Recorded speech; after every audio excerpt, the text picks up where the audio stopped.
찬송가 498장입니다.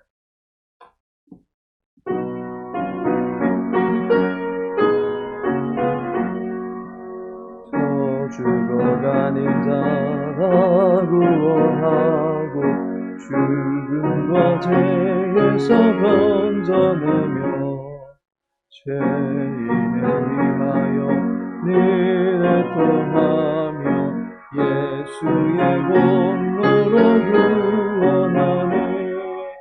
저 죽어가는 자 예수를 믿어 그의 힘입어 다 살겠네. 주 믿지 않는 자 불쌍히 여겨 자매게 할 때를 기다리네.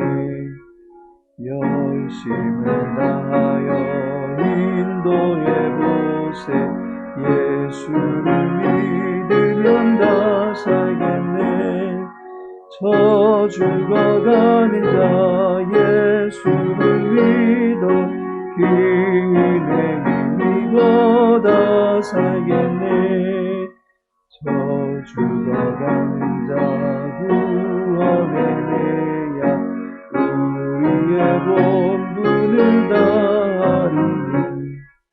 예수의 구원을 전파할 때에 그 크신 능력을 다 주시네.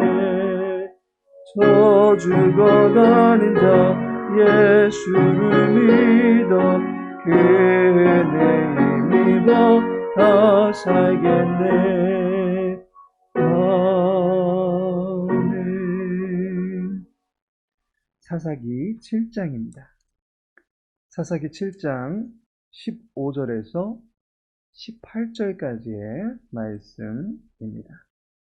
15절에서 18절까지의 말씀 함께 읽습니다. 기드온이 그 꿈과 해몽하는 말을 듣고 경배하며 이스라엘 진영으로 돌아와 이르되 일어나라, 여호와께서 미디안과 그 모든 진영을 너희 손에 넘겨주셨느니라 하고 300명을 세대로 나누어 각 손에 나팔과 빈 항아리를 들리고 항아리 안에는 횃불을 감추게 하고 그들에게 이르되 너희는 나만 보고 내가 하는 대로 하되 내가 그 진영 근처에 이르러서 내가 하는 대로 너희도 그리하여 나와 나를 따르는 자가 다 나팔을 불거든 너희도 모든 진영 주위에서 나팔을 불며 이르기를 여호와를 위하라 기드온을 위하라 하라 하니라. 아멘. 오늘 본문의 말씀 통해서 일어나라 라는 제목으로 함께 말씀 나누고자 합니다. 전쟁이라고 하는 것은 승리와 패배 자체가 사느냐 죽느냐의 문제로 직결되는 치열한 생존 법칙이 적용되는 현장입니다. 승리만 할 수 있다면 모든 수를 동원해야만 하는 것이 전쟁입니다. 단 하나의 실수도 있어서는 안 되는 곳이 전쟁터입니다. 체력을 기르고 전투 기술을 연마하고 서로 대열을 짜고 작전을 잘 짜고 등등의 전쟁의 승리를 위해서 온갖 심혈을 기울여야 할 것입니다. 그런데 기드온이 이제 막 치르게 될 전쟁에 출전하고자 적진으로 내려가고자 합니다. 그를 따르는 군사들의 손에 들려준 것이 무엇입니까? 나팔과 항아리 그리고 횃불입니다. 동네에 잔치하는 것도 아닌데 나팔은 왜 가지고 나가며 밤낚시를 하는 것도 아닌데 왜 횃불을 들고 나가는 것입니까?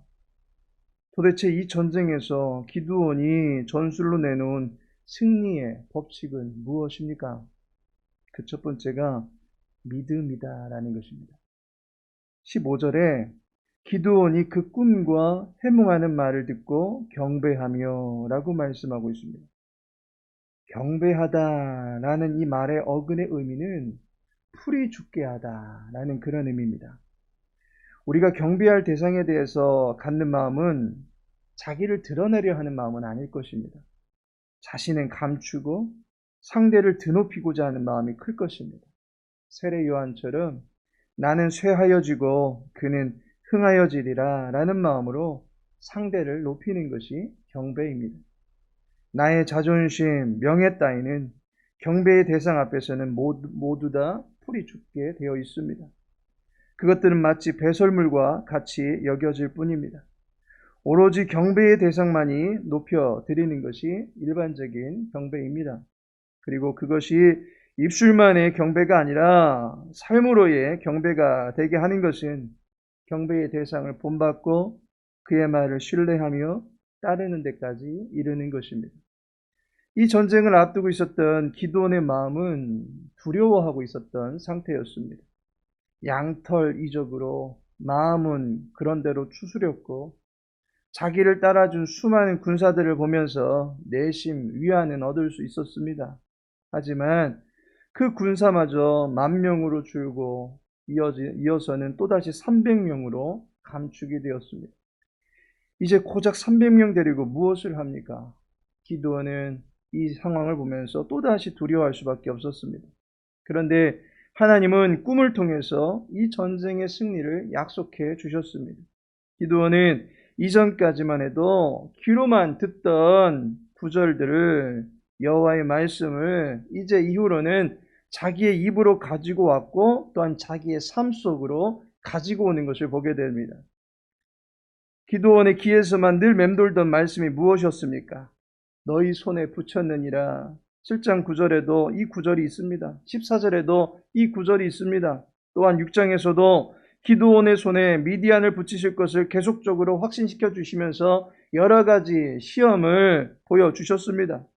기드온은 너희 손에 붙였다라는 말을 지금까지는 그저 들어오기만 했습니다. 그것을 실제적으로 아멘 하고 자기의 삶 속으로 끌어오지는 못했습니다. 그런데 이제 기드온은 그 말씀의 능력을 믿습니다. 그리고 이제 그 말씀을 자기의 입으로 처음으로 선포합니다. 15절 말미에 보니 기드온이 이스라엘 진영으로 돌아와 이르되 일어나라 여호와께서 미디안과 그 모든 진영을 너희 손에 넘겨주셨느니라 하고 라고 말씀하고 있습니다. 여호와께서 미디안 군대를 너희 손에 붙이셨느니라. 자신이 보여왔던 인간적인 모든 생각들은 풀이 죽게 만들었습니다.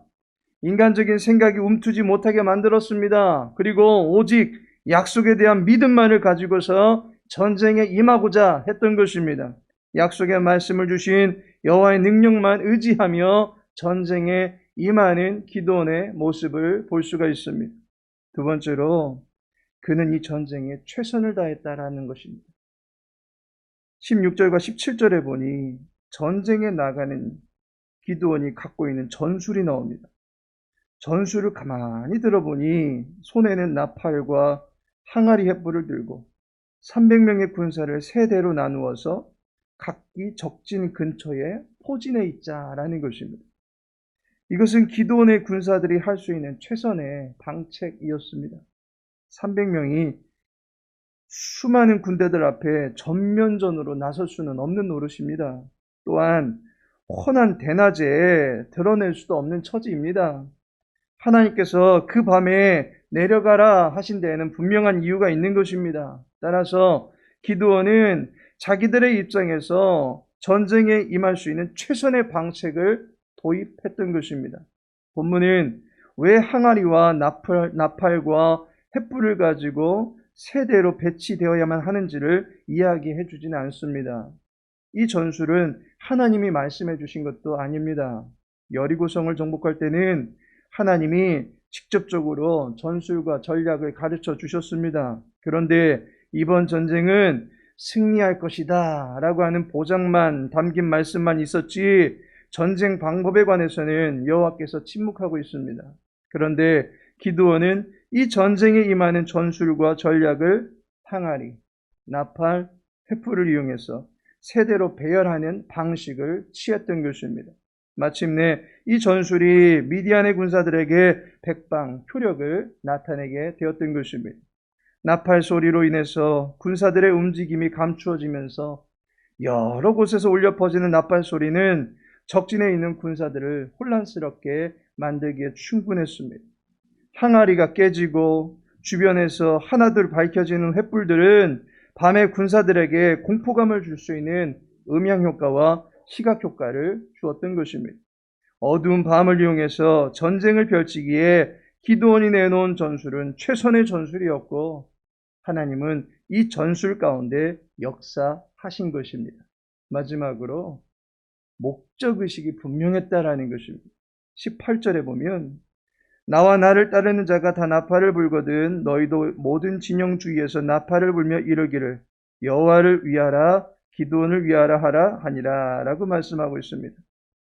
기드온은 이 전쟁의 목적이 무엇인지 알았습니다. 이 전쟁은 여호와의 영광을 위한 것이었습니다. 여호와를 위한 전쟁이었던 것입니다. 바알이 판을 치고 불순종과 행음이 난무하는 이 땅에 여호와를 위한 거룩의 단이 쌓아지기를 소망하는 이 하나된 목적을 위해서 전쟁에 임하게 된 것입니다. 우리나라 젊은이들이 하버드대를 비롯해서 미국의 명문대학을 입학했다는 소식이 자주 들립니다. 그런데 그곳을 졸업했다는 이야기는 좀처럼 들리지 않습니다. 그 이유를 알아보았더니 그 학교에 들어가는 것만이 목적이었지 들어가서는 무엇을 위하여 공부하고 어떠한 장래를 준비해야 될지가 전혀 준비되어 있지 않았기 때문에 중도하차하는 젊은이들이 많다라는 것입니다. 목적이 중요합니다.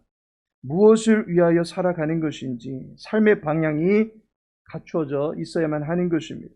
미디안의 군사들은 약탈하고 자기 배만 불리는데 최선을 다했을 뿐이지 이 전쟁에 대한 명분을 갖고 있지 못했습니다. 그러기에 수많은 군사들을 가지고 왔음에도 불구하고 그들 모두는 사분오열할 수밖에 없었던 것입니다. 반면에 기드온과 그의 군사들은 적은 수의 무리임에도 불구하고 전쟁을 하는 명분이 분명했다라고 하는 것입니다. 바알과의 다툼에서 여호와의 영광을 드러내고자 하는 것, 그것이 이스라엘이 취한 거룩한 목적의식이었다라는 사실입니다. 하나님께서 사랑하시는 성도 여러분, 본문을 통해서 기드온이 승리를 위해서 무엇을 했는지 알았습니다. 기드온은 믿음을 가지고 임했습니다. 우리도 말씀의 능력을 자기 자신의 삶 속으로 끌어들여야만 하는 것입니다. 기드온이 말씀에 의지해서 전쟁을 치루었던 것처럼 이제 우리도 여호와의 말씀이 우리의 지적인 부분만을 만족시켜 주거나 우리의 귀에서만 맴도는 수준으로 그 말씀을 들을 것이 아니라 실제 나의 삶 속에 그 말씀의 한 구절이라도 붙들고서 살아보고 묵상하는 삶이 있어야만 하는 것입니다. 기드온은 최선을 다했습니다. 승리는 우연히 찾아오지 않습니다. 기드온이 최선의 전술을 사용했을 때 하나님께서 그 전술을 통해서 역사하신 것입니다. 우리의 삶에 최선을 다하여 두려움 없이 임할 때에 하나님께서 역사하시는 것입니다. 인생 역전과 같은 노력 없는 한 방을 바라기보다는 자신의 삶에 최선을 다하며 살 때에 하나님은 최고의 선물을 우리의 삶에 베풀어 주시는 것입니다. 무엇보다도 모든 것이 여호와를 위한 삶이 되어야만 할 것입니다. 각자 자기의 성을 쌓으면 높이 쌓지 못합니다. 그러나 하나가 되어서 한 성을 쌓는다면 각자 쌓을 때보다 더욱 높이 또한 수월하게 쌓아나갈 수 있는 것입니다. 하나의 목적을 위해서 마음을 같이하고 삶을 같이할 수 있는 하나됨의 모습이 필요한 것입니다. 오늘도 말씀에 대한 믿음을 가지고 최선을 다하여 여호와의 영광을 위하여 살아가는 저와 여러분의 삶이 되어지기를 예수님의 이름으로 축복합니다. 아버지 하나님, 한 주간도 범사의 여호와를 인정하며 믿음으로 살아갈 수 있도록 도와주심을 감사를 드립니다. 오늘 우리에게 주신 이 하루를 소중히 여기며 허락하신 자리에서 최선을 다하며 살아갈 때에 풍성한 열매가 예비되게 하시고 여호와 하나님께는 영광 돌릴 수 있는 복된 시명들 다 될 수 있도록 은혜 베풀어 주옵소서. 예수님의 이름으로 기도합니다. 아멘.